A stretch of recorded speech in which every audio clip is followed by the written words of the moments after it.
Dear learners, welcome to the module on globalization, social change and migration.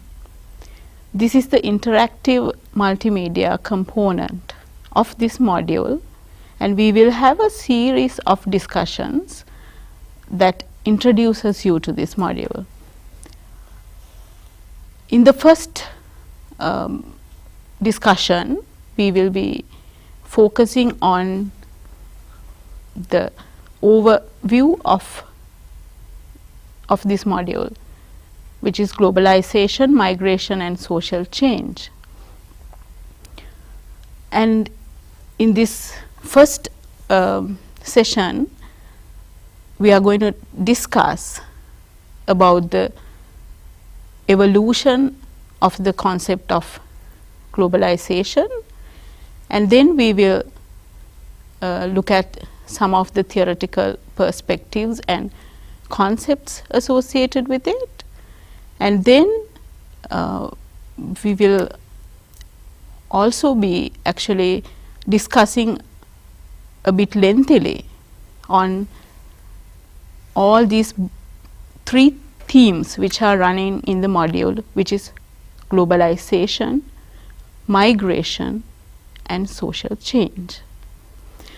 So, today we have with us one of our senior lecturers from the University of Ruhuna. He is also the head of the Department of Sociology at the University of Ruhuna, Mr. Upali Panilage.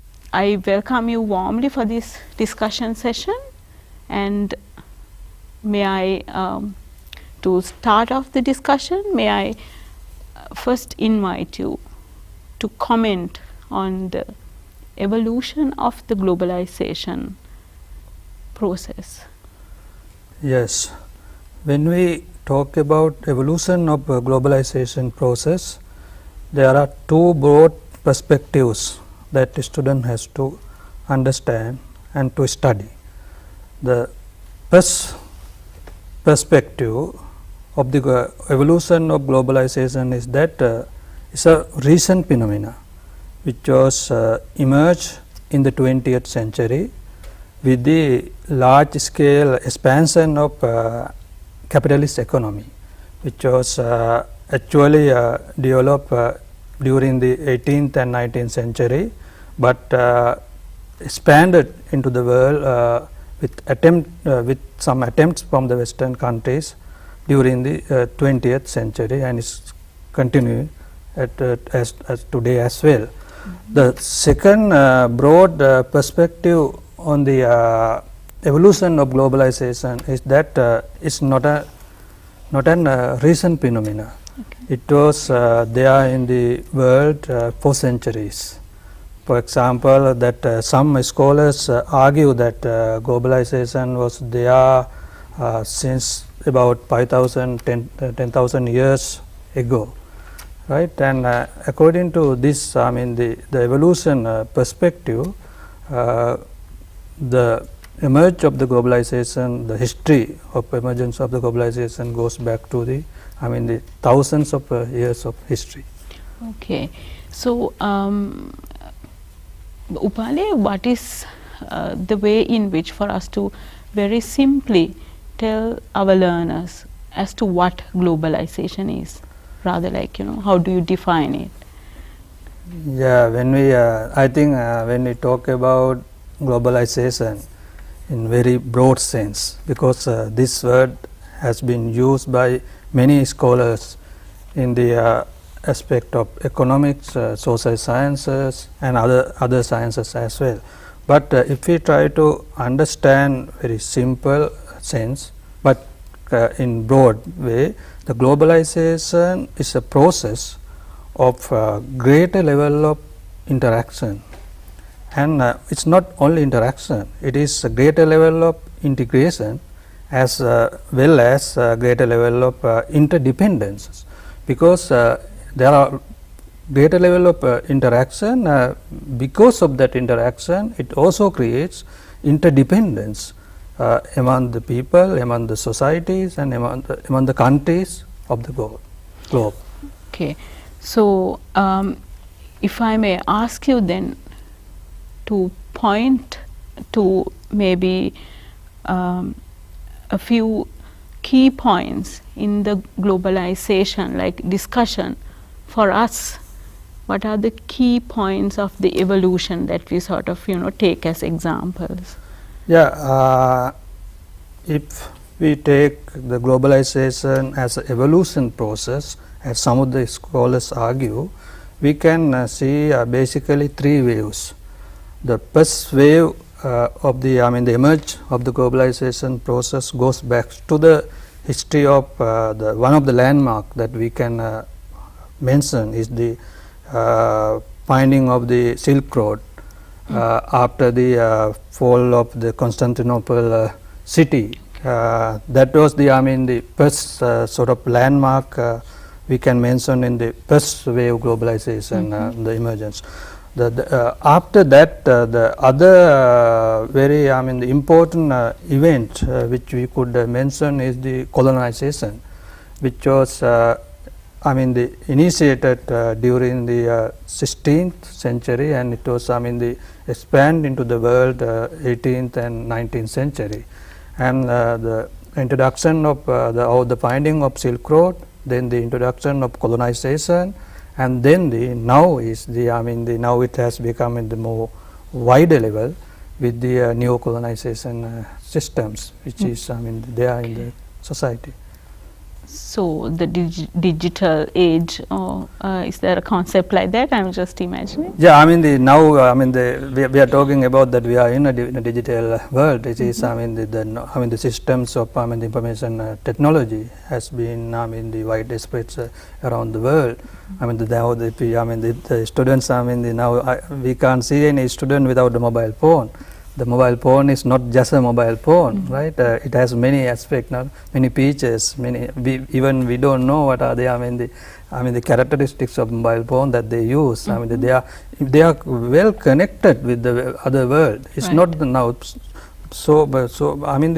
No more now they are in the isolated way. Even in a small village, they are connected. That is what why I said that it's interconnection. And they are connected to the world. Right. So, globalization actually then emphasizes so much on this interconnectivity, right? Yeah, exactly. Yeah. And then you did mention about this, I think, 3 waves. Can you expand a little bit on that? Maybe, as theoretical perspectives which are sort of broadly explaining the process of globalization? No, when we talk about evolution, the 3 waves basically, those are some of the landmarks, the waves actually, because as I mentioned, the trading was there in the world for centuries. But as I mentioned earlier, the finding of the Silk Road, it's open new avenues for Western Europeans to reach the market in the Asia. Then that is the first way of globalization. In the process of the evolution process. But as I mentioned, the second wave, the colonization, we know it linked with many other things. It's finding market, but it linked with the introduction of the religion was there, some of the cultural aspect, because especially those Western cultures which included the religion was expanded to the countries like ours in Asia, Latin America, and Africa, especially by the Britain, the Portuguese, Dutch, and France. And those are the main aspects that we could understand in the evolution process of globalization. Okay. We can come into the next level of this theoretical aspect when we talk about the theoretical aspect of globalization. Right. Okay. So that was about the evolution. So next one, I think we will then sort of try to, give learners, sort of very specific idea as to sort of what are the key theoretical perspectives that we are going to discuss in this module. Yes, I think the student can learn more about globalization theories when they study the unit 3 on globalization theories. But since this is an introductory session, in broad sense, the students should understand there are again the 3 waves of globalization theories.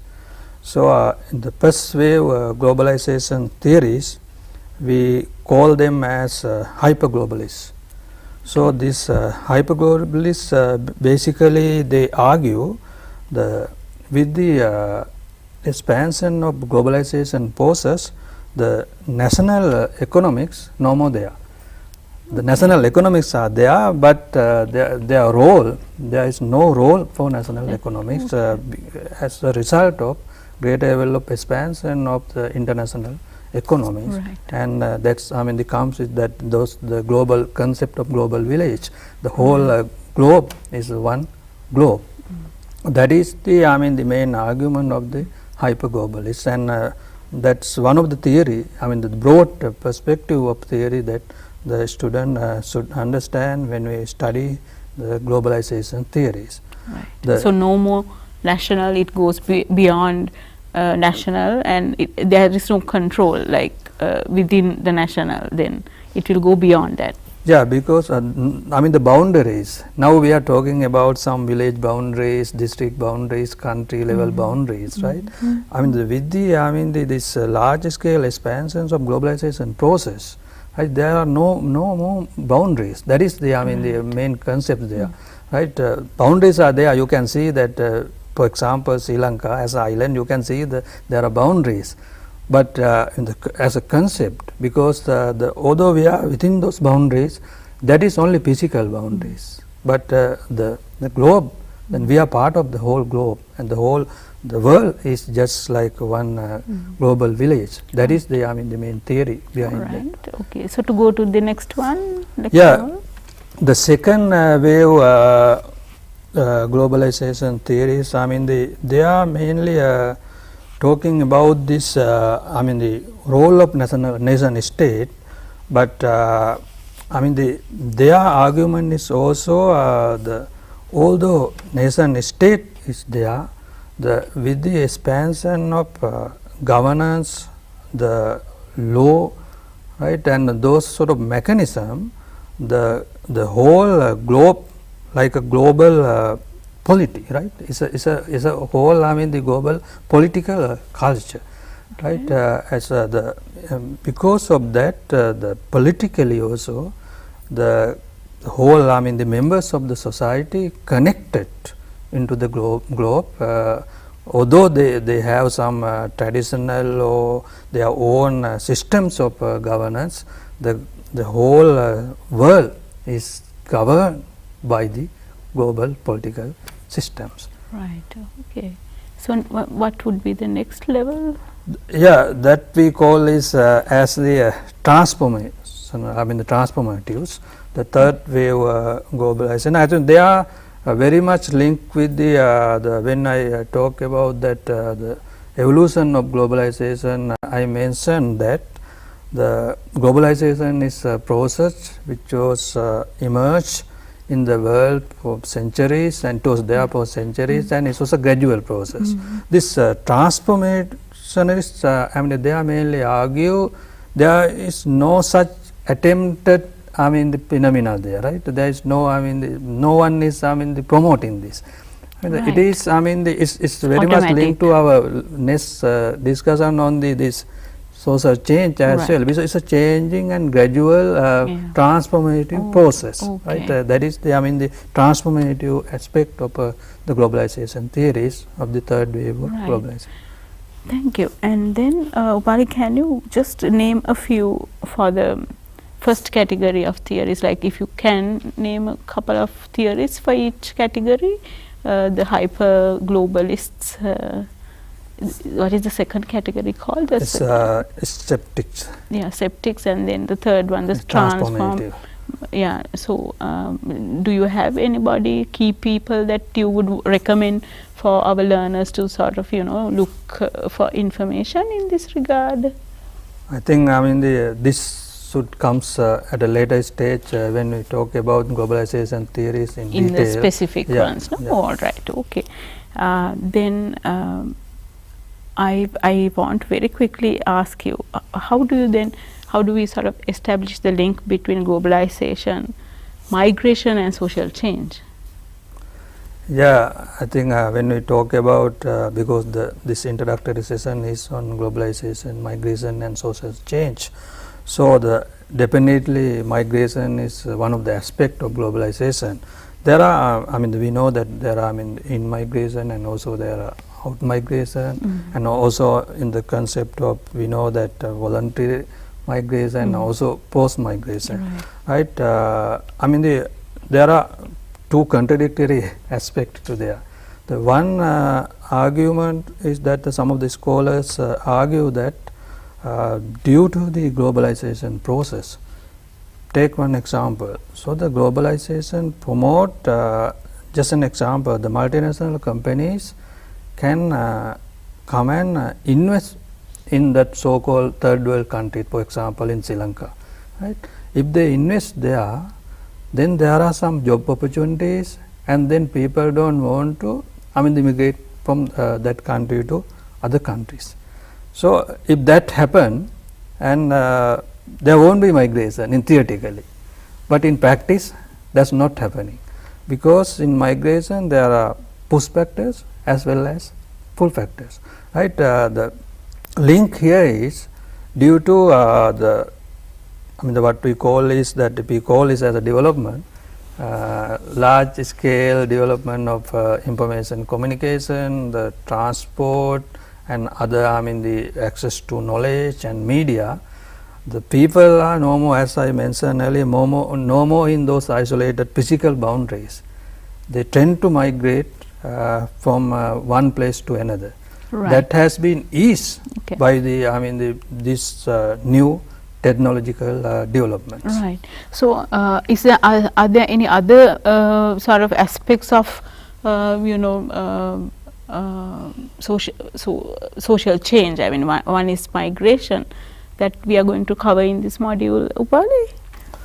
Yeah, there are many aspects, but if I mention we know the migration is one of the social change, and definitely in the broader sense, they understand the concept of diaspora, because it's part of migration, it has links. Okay. But when we talk in broad sense, the globalization and social change, the globalization itself is a part of social change, right? If we go back to the classical sociologists like Karl Marx or the Max Weber or the Durkheim, all those theorists, they explain the process of social change. If we take one example of Marx's theory, because he explained the evolution of the society from his the historical materialism analysis on the social materialism, from the one level to another, from the primitive level to the the other levels. So that is the process of the social change.